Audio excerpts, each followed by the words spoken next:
नमस्कार दोस्तों, मैं सिद्धार्थ आप सभी का बहुत बहुत स्वागत करता हूं।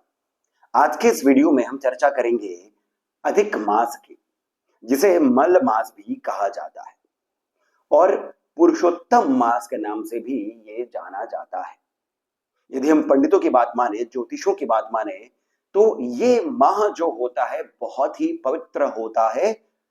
जो भी आप धार्मिक कार्य करेंगे, वो सेवा हो, जिसमें गौ सेवा आ सकती है, पशु पक्षियों की सेवा आ सकती है, जिसमें आप कुछ अन्न उनको खिलाएं, पानी पिलाएं इत्यादि, या फिर पूजा पाठ व्रत भी जो होते हैं। यदि आप इस महीने में इन सबको करते हैं तो इसका फल जो होता है बहुत अधिक रूप में आपको ये वापस मिलता है।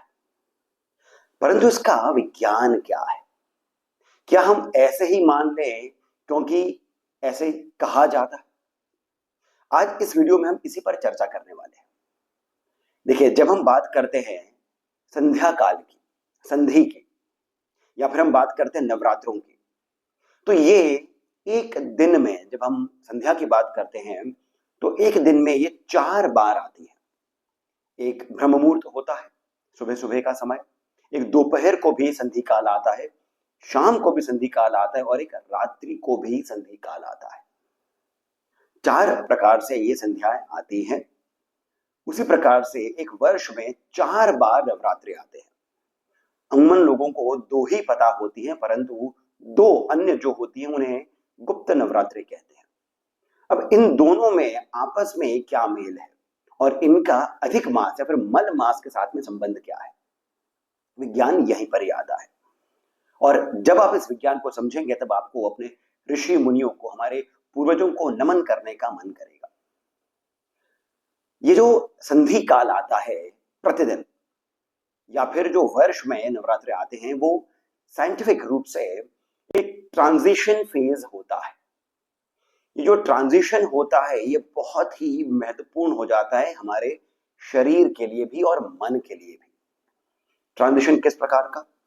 जब हम सुबह सुबह की बात करते हैं तो जो रात्रि काल होती है वो समाप्त हो रही होती है और सुबह का पहला पहर आरंभ होता है। ये ट्रांजिशन फेज है। ये जो ट्रांजिशन फेज है, इसमें जो एनर्जीज होती है, कॉस्मिक एनर्जीज होती है, ऊर्जा जो होती है, वो हम तक बहुत सरलता के साथ में आ जाती है।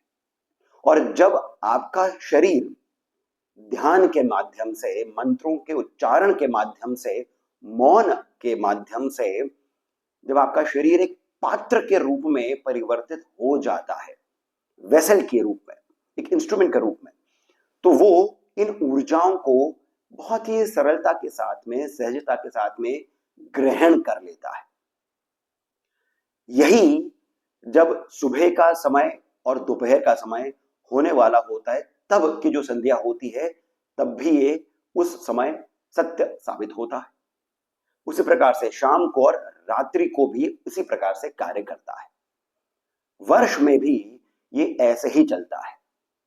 जो 4 नवरात्रे आते हैं उनमें ट्रांजिशनल फेज होता है 9 दिनों तक, और इसी कारण इन दिनों को हम पूजा पाठ, जप, यज्ञ, हवन इत्यादि में व्यतीत करते हैं, जिससे कि हमारा शरीर भी स्वस्थ रहे, क्योंकि हम इनमें आहार जो होता है उसे कम कर देते हैं, अन्न का सेवन नहीं करते हैं, मन में जो भाव आते हैं वो पवित्र आते हैं, दैविक रूप से हम कनेक्टेड हो जाते हैं, जिससे कि पुनः हमारा शरीर जो है वो एक वेसल के रूप में परिवर्तित हो जाता है, ऊर्जाओं को हम ग्रहण कर सकते हैं। अब जब हम बात करते हैं कैलेंडर की, तो 2 प्रकार के कैलेंडर हमारे ऋषियों ने समझे हैं। एक होता है जो चंद्रमा के साथ में चलता है, जिसे हम चंद्र वर्ष कहते हैं, मून या फिर लूनर कैलेंडर हो जाता है, और दूसरा होता है सौर वर्ष, जिसे हम सोलर कैलेंडर कहते हैं। पृथ्वी 365 दिनों में सूर्य की परिक्रमा करती है। चंद्रमा जो है इसी चीज के लिए 354 दिन लेता है, यानी 365 डेज सूर्य के इर्द गिर्द और 354 डेज चंद्रमा लेता है, यानी कि प्रतिवर्ष 11 दिनों का एक प्रकार से क्षेप हो जाता है, पीछे हो जाता है चंद्रमा। इसी को ठीक करने के लिए हर दूसरे से तीसरे वर्ष के बीच में हम एक माह और जोड़ देते हैं लूनर कैलेंडर में। और ये केवल हमारे मन के हिसाब से नहीं है, खगोलीय घटना भी जब हम देखते हैं तो सूर्य जो होता है वो ट्रांजिशन नहीं करता है इस ही समय। इसको भी हमारे ऋषि मुनियों ने ऑब्जर्व किया था। सूर्य ट्रांजिशन नहीं करता है, यानी कि वो जिस राशि में पहले होता है उसी में वो रहता है और एक माह और अधिक वो व्यतीत करता है। जैसे कि इस वर्ष ज्येष्ठ के माह में ये और समय व्यतीत करता है।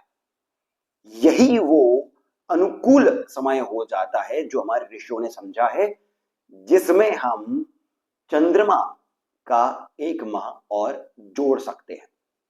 इससे क्या हो जाता है, जो खगोलीय घटनाएं हमने ऑब्जर्व करी हमारे ऋषि मुनियों ने, उसमें उन्होंने ये समझा, ये पाया कि ये वो समय है जब सन का साइकिल जो है उसकी जो परिक्रमा होती है, उसका जो अपना एक काल, एक क्रम जो होता है, वो हम चंद्रमा के क्रम के साथ में मेल खाता हुआ देख सकते हैं।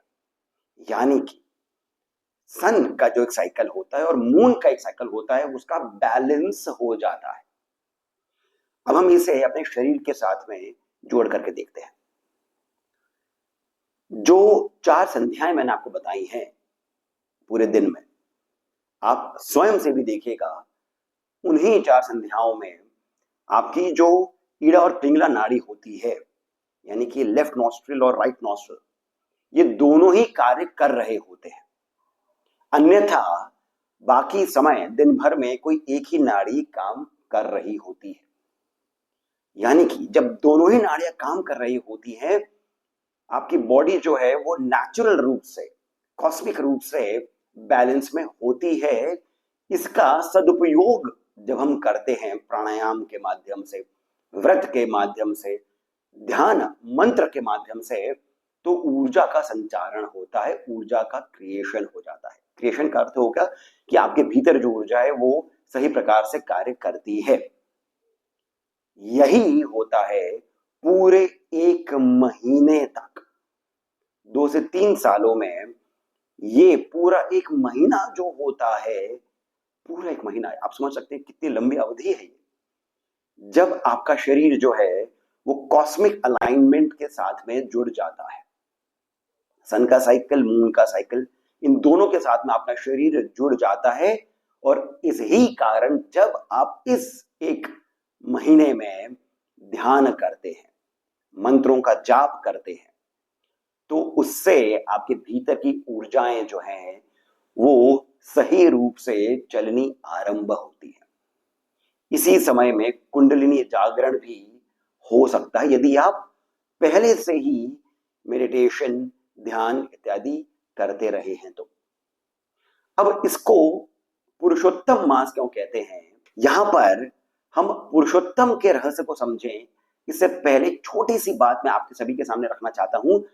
हमने धर्मायण के नाम से एक इनिशिएटिव, एक प्रयास आरंभ किया है, जिसमें आरंभिक रूप से हम बीजम के रूप में बच्चों के लिए 2 कार्यक्रम लेकर के आए हैं। एक है हनुमान चालीसा और दूसरा है बेड टाइम स्टोरीज। दोनों के बारे में आपको वीडियो मिल जाएगा। पोस्ट में भी हमने डिटेल्स डाले हैं। कुछ भी आपके मन में क्वेरी आती है तो आप जो दिए गए नंबर है उस पर आप संपर्क कर सकते हैं। इस वीडियो के भी डिस्क्रिप्शन में आपको डिटेल्स मिल जाएंगे। इसी साइंस को जन सामान्य तक पहुंचाने के लिए एक कथा ये जोड़ दी गई कि हम ये देखते हैं कि हर महीने का कोई न कोई एक देवी देवता होता है। जब ऋषि मुनियों ने 1 महीना और जोड़ दिया, जिसे अधिक मास कहा जाने लगा, तो उसका कोई देवी देवता नहीं था, जिसके कारण लोगों ने, जन सामान्य ने इस माह को पवित्र नहीं माना, पूजा पाठ इत्यादि कोई भी शुभ कार्य नहीं करने का सोचा। तो ये महीना जो है ये दुखी हुआ और ये पहुंचा भगवान विष्णु के पास। तब भगवान विष्णु ने दया करते हुए इसको कहा कि आज से इसका नाम ही जो होगा वो पुरुषोत्तम यानी मेरे ही नाम पर होगा, और जितने भी शुभ कार्य होते हैं, काम्य कार्य जो होते हैं, आपकी इच्छाओं से जुड़े हुए कार्य होते हैं, वे सभी इस महीने में हो जाने चाहिए। परंतु चूंकि पूरा समय हम स्वयं के ऊपर बिताएं, इस कारण कोई भी अन्य कार्य इसमें वर्जित कर दिया गया, जैसे कि गृह प्रवेश हो गया है, कोई भी वास्तु का काम आपको घर में कराना हो उसको वर्जित कर दिया गया है, ऐसे कुछ और बातें बताई गई हैं। इसका कारण कुछ और नहीं कि कुछ आज अशुभ हो जाएगा, इसका कारण यही है, आप अपना मन जो है वो लगाइए स्वयं की ऊर्जाओं को ठीक करने के लिए, और इसी कारण से पुरुषोत्तम मास कहते हैं। अब इसका एक बहुत ही सुंदर एक सार ये भी आता है कि बैलेंस जो है पूरी सृष्टि में, ब्रह्मांड में, वो बैलेंस तो केवल और केवल भगवान विष्णु ही लेकर के आते हैं। उनके जो अवतार हैं वो हुए ही इसलिए हैं ताकि बैलेंस हो सके, धर्म की स्थापना हो सके। तो जब हम इस महीने में भगवान विष्णु की विश्व रूप में, पुरुषोत्तम, पुरुषों में उत्तम, इस रूप में हम जब ध्यान करते हैं तो हमारा स्वयं का शरीर भी उत्तम हो जाता है, मन भी उत्तम हो जाता है, ऊर्जाएं भी उत्तम हो जाती है। इसी कारण बहुत आवश्यक है कि आप इस माह में विष्णु सहस्त्र नाम का प्रतिदिन पाठ करें। ओम नमो भगवते वासुदेवाय या फिर ओम नमो नारायणाय, इन मंत्रों का आप सतत रूप से जाप करते रहें। जितना हो सके आप गौ सेवा भी करें। व्रत भी करना बहुत अनिवार्य हो जाता है, तो इसी कारण यदि आप बाहर जाके काम करते हैं, दिन की आपकी जो चर्या है वो इस प्रकार की है कि दिन भर आपका लग जाता है बाहर, तो किसी एक समय आप अवश्य खाएं, परंतु उस ही समय खाएं, बाकी के समय नहीं खाएं। बाकी लोगों के लिए फलाहार बहुत उत्तम हो जाता है। इन सभी का भी विज्ञान यही है कि ऊर्जाएं हम बचा करके रखें, ध्यान पर हमारा मन लगे और हमारा जो कार्य हो वो स्वयं के उत्थान के लिए हो। तो आशा करता हूं कि आपको ये चलचित्र, ये वीडियो, इसमें कई कई बातें लाभप्रद लगी होंगी, सुंदर लगी होंगी।